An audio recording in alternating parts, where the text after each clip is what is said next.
Ayan guys, gagawa tayo ng ensaladang pako. Ayan, nagpakulo tayo ng ensaladang pako. Ang init pala. Napaso ako. Ayan.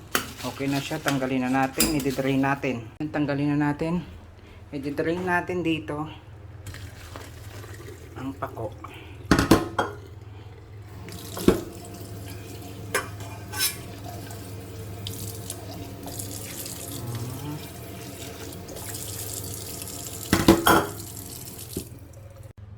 Yan, naghiwa tayo ng sibuyas, kamatis, at kalamansi.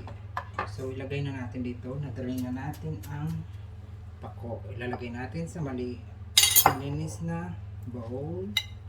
Yan, malinis ang kamay ko. Yan.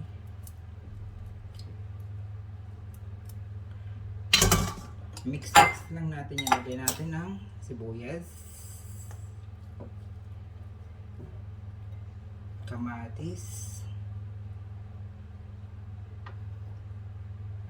hugasan yung kamay, salain natin ang kalamansi.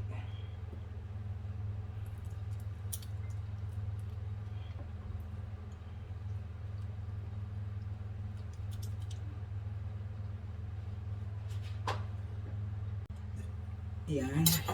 So mix yan, mix lang natin yan. At maglalagay tayo ng bagoong galing patubigan. Yan. Yan.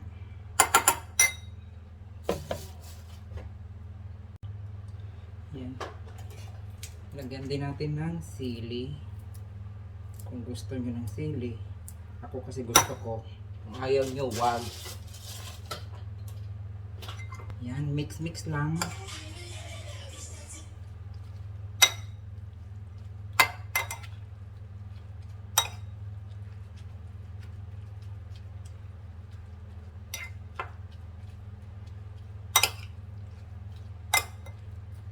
Mix.